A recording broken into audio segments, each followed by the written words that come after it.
Friends, good morning, જય Shri Krishna. Welcome back to my channel SS લાઈફમાં તમારું સ્વાગત છે. કેમ છો બધા? મજામાં? બસ અમે એકદમ મજામાં છીએ. અને બસ જો આજે સોમવાર થયો અને સવારમાં આપણું જે રૂટીન કામ હોય છે એ સ્ટાર્ટ થઈ ગયું. છોકરાઓને બી એક્ઝામો સ્ટાર્ટ થઈ ગઈ છે અને બસ જો બંને એક્ઝામ આપવા જીના ક્રીત ગયેલા છે. અને આજે મારે એક કેકનો ઓર્ડર બી છે, તો મેં થોડી ઘણી એની પ્રિપરેશન બી કરી દીધી છે. ક્રીમ બનાવીને મૂકી દીધી છે, બેઝ બનાવીને મૂકી દીધું છે. પણ હું વિચારું છું કે કેક હું આવીને બનાવીશ, કેમ કે આજે અત્યારે મારે જવું છે ક્રીતને લેવા માટે. અને ક્રીતને લેવા જતાં પહેલાં થોડી વાર હું મંદિરથી પહેલાં જઈશ, કાં તો ક્રીતને લઈને પછી મંદિર જઈશ. આમ બને ત્યાં સુધી હું હંમેશા એવું વિચારું કે ક્રીતને પહેલાં સ્કૂલથી લઈ આવું અને પછી વળતી વખતે મંદિરે જાઉં, કેમ કે ક્રીતને બી એવાને દર્શન થાય. તો બસ એટલે ક્રીતને લઈ જવાનું કારણ એ જ હોય છે કે અત્યારથી જો આપણે જતા હોઈએ રૂટીનમાં મંદિરે દર્શન કરવા, તો છોકરાઓ બી અત્યારથી જેવું જોવે એવું શીખે. આપણે એવું તો કહીએ જ છીએ.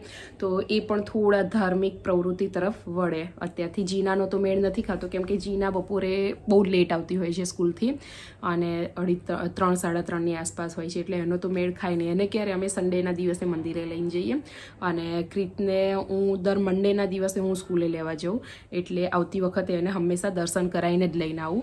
અને મારો તો ફિક્સ નિયમ જ છે કે મંડેના દિવસે, સોમવારના દિવસે મંદિરે જવું, મહાદેવજીના મંદિરે જળ ચડાવવું, એવો મારો નિયમ છે થોડો ઘણો. તો હું એ દિવસે હું જતી હોઉં છું, સાથે ક્રીતને બી લેતી જાઉં. તો બસ ચલો, આજે બી ટાઈમ થઈ ગયો છે મારો કે બધું કામ ફટાફટ પહેલાં હું પતાવી દઉં, જે બાકી છે એ પતાવીને પછી પહેલાં ક્રીતને લેવા જઈશ સ્કૂલે અને પછી મંદિરે જઈશ. બસ પહેલાં તો હું ડેઇલી મંદિર જતી હતી કે ગમે તે થઈ જાય, સવારમાં નહીં ધોઈને પહેલાં મંદિરે દર્શન કરી આવવાના, પછી જ બાકીનું બધું કાર્ય કરવાનું આવીને. પણ હવે એટલું બધો મેળ નથી ખાતો, સવારમાં એટલું બધું હોય એટલે સવારે તો મેળ નથી ખાતો. પણ હા, ચોક્કસ હું સોમવારે તો ગમે તે થાય જવું જ મંદિરે. એ ક્યાંય બી હોઉં, ક્યાંય બહાર જતા હોય તો રસ્તામાં બી મંદિર દેખાઈ જાય તો બી જવાનું, પણ જવાનું ખરું સોમવારે, એવો નિયમ છે. બસ જો અહીંયા મારો બેઝ બની ગયો છે, બેઝ બી બની ગયો છે, ક્રીમ બી બનાવીને મૂકી છે. હવે આ બંને અત્યારે હું ફ્રીઝમાં મૂકી દઈશ. એ અત્યારે મારો મૂડ નથી. ઘણી વખત એવું બને ને કે આપણી ઈચ્છા ના હોય કંઈ કાર્ય કરવાની. આજે મને થોડું ઘણું એવું છે. આજે મને કેક બનાવવાની પણ એટલી બધી ઈચ્છા નથી થતી, પણ ઓર્ડર છે એટલે કમ્પ્લીટ તો કરવો જ પડશે. તો બસ એ હું અને આમ એમ બી જે કસ્ટમર છે ને એમને રાત્રે 11 વાગે કેક જોઈએ છે, એટલે કંઈ ઉતાવળ તો છે જ નહીં. ને મને એવો વિચાર આવે છે કે હું સાંજે 5-6 વાગ્યા પછી શાંતિથી કેક બનાવીશ. અત્યારે બધું બનાવેલું ફ્રીઝમાં મૂકી દઉં છું, એમ બી થોડું મસ્ત ઠંડુ સેટ થઈ રહેશે ત્યાં સુધી. અત્યારે હાલ જ જીના સ્કૂલથી આવી છે અને ગઈકાલ કરતાં આજે જીનાની તબિયત ઘણી સારી છે, કેમ કે જીનાને હમણાં 2-3 દિવસ પહેલાં શિવરાત્રિના 1 દિવસ પહેલાંથી બહુ જ તાવ અને સખત ગળામાં ઇન્ફેક્શન એ બધું થયું હતું. તો એમાં અમે એની માટે દવા લઈ આવ્યા હતા. પછી લાવ્યા પછી એને બીજે દિવસ તો હતું એના કરતાં પણ વધારે થયું હતું, એટલે અને પછી તો આખા સ્કિન ઉપર રેસીસ જેવું થઈ ગયું હતું. તો મને એવું લાગ્યું કે કદાચ આને પ્લીઝ કોઈ દવાની સાઈડ ઇફેક્ટ થતી હોય ને એવું થયું છે એને, અને એલર્જી જેવું થયું છે. આ તે ખબર ના પડી શરૂઆતમાં, પણ પછી 2-3 જણાએ એવું કીધું કે એને રેસીસ નથી થયા, કે દવાની એલર્જી પણ નથી થઈ, આ પેલું ચિકન પોક્સ કહે છે ને એ એને થયા હતા. તો પછી પાછા અમે હોસ્પિટલ લઈ ગયા, પાછા બીજા ડૉક્ટરને, કેમ કે અમે દર વખતે જે ડૉક્ટર પાસે દવા લેવા જતા હતા ને એ ડૉક્ટરનું હોસ્પિટલ થોડું દૂર છે, અને આ વખતે મેં એક નજીક હોસ્પિટલ છે પીડિયાટ્રિશિયન, એમની ત્યાંથી દવા લીધી હતી. પણ મને કંઈ ફરક ના લાગ્યો, એટલે એવું થયું કે બસ ચલો હવે એની જે જગ્યાએથી લાવીએ, ટ્રીટમેન્ટ દર વખત જીના ક્રીતની કરતા હોઈએ છીએ ત્યાંથી જ લઈ આવીએ દવા. તો ત્યાં બતાવવા ગયા તો ડૉક્ટરે જોઈને તરત જ કહી દીધું કે એલર્જી નથી થઈ એને, આ એને ચિકન પોક્સ થયા છે અને હજી મટતા એને 3 દિવસ લાગશે. તો 2 દિવસ તો સખત જીનાને તાવ હતો અને રેસીસ આખા શરીર ઉપર. એ ચિકન પોક્સમાં જે થઈ જાય ને એવું આખા બોડી ઉપર, સ્કિન ઉપર એને થઈ ગયું હતું ને એને સખત એટલે સખત ખંજવાળ આવે અને એ સહન બી નથી કરી શકતી. અને તાકડે એને એક્ઝામ ચાલતી હતી, તો હું સખત એના કરતાં ટેન્શનમાં હતી કે એક્ઝામ ચાલે છે અને આને ક્યારે સારું થશે આમ તેમ. તો વળી ચલો આજે બહુ જ રાહત છે, આજે 3જો દિવસ થઈ ગયો છે એને અને ઘણો બધો ફરક પડી ગયો છે, એટલે સારું રેસીસ બી ઓછા થઈ ગયા છે સ્કિન પરથી. બાકી આખી બોડી ઉપર એને બહુ જ રેસીસ ને એવું બધું થયું હતું. સખત ખંજવાળ બહુ આવતી હતી એમાં એને, અને ઘણું બધું છે. અને ગળા એને છેક મોઢાની અંદર ગળા સુધી બધી જ ગળામાં એટલું બધું થયું હતું. પહેલાં મને એવું લાગ્યું કે એણે આ 2-3 દિવસ પહેલાં આઈસ્ક્રીમ ખાધો તો એના લીધે એને ગળું ચોકઅપ થઈ ગયું છે. આ તે પણ એકચ્યુઅલી એવું નહોતું. ગળાની અંદર મને લાગ્યું ગરમી નીકળી છે. ગરમી સમજીને અમે એમને ગરમીની દવા કર્યા કરી, પણ એકચ્યુઅલી એને થયા હતા ચિકન પોક્સ. ગળાની અંદર ને બધી બાજુ મોંમાં આખું એટલું બધું રેસીસ થઈ ગયા હતા ને. પણ જો કે આજે સારું છે એને. એટલે આવું ચિકન પોક્સ થવાનું કારણ તો એકચ્યુઅલી મને નથી ખબર કે કેમ એવું થતું હોય છે, પણ મોટા લોકો એવું કહેતા હોય છે કે હોળી આવવાની હોય ને એના 1-2 મહિના પહેલાં નાના છોકરાઓ ઘરમાં હોય અને આવી રીતે થતું હોય છે.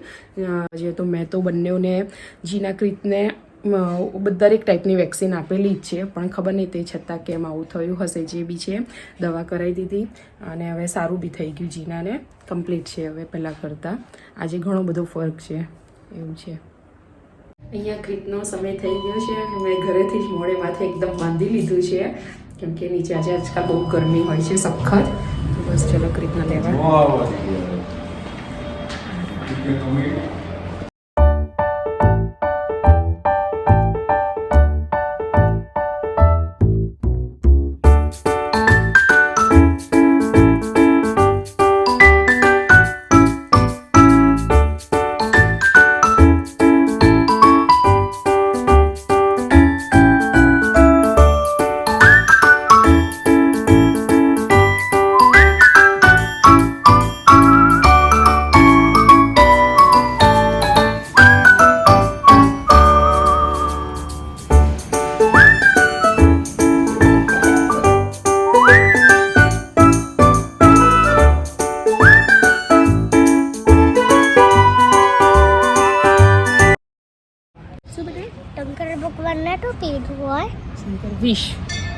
શંકર ભગવાને વિષ પીધું હોય.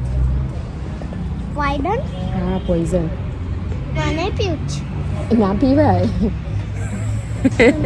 ક્રીપ પૂછે છે શંકર ભગવાને શું પીધું હોય. મેં કીધું વિષ, તો કે પોઈઝન. મેં કીધું હા, તો કે મને પીવું છે. દેખો ફ્રેન્ડ્સ, અહીંયા મારી કેક રેડી થઈ ગયેલી છે. રસોઈ થઈ રહી છે.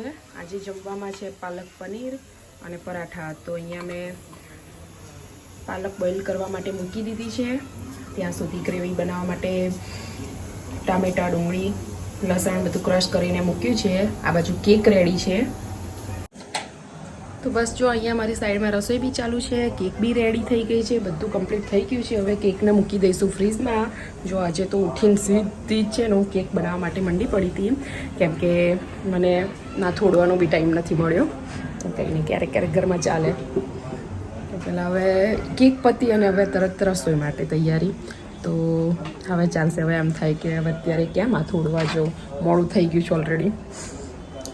બસ ચલો, કસ્ટમરને ચિંતા નથી. એમને રાત્રે 10-11 વાગે જ્યારે બી આપશો ત્યારે લેવા માટે તૈયાર છે. એમને આમે 12 વાગે જ જોઈએ છે કેક કટિંગ કરવા માટે. તો ત્યાં સુધી આપણે ફટાફટ આપણી રસોઈ કરી દઈએ. અને બસ જો અહીંયા આપણા સાંજના દીવાબત્તી ચાલી રહ્યા છે. પપ્પા દીવાબત્તી કરી રહ્યા છે.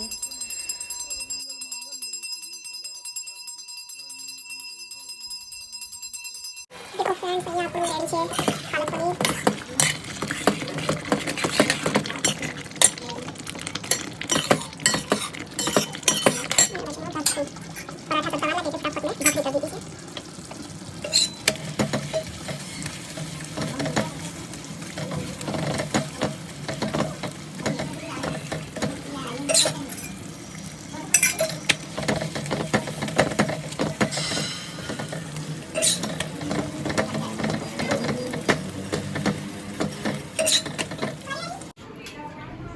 કેવું લાગ્યું છે? બહુ ટેસ્ટી.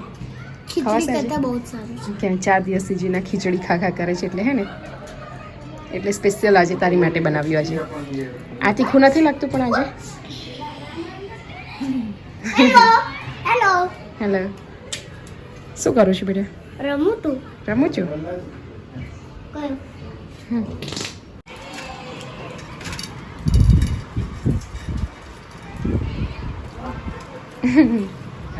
કાકા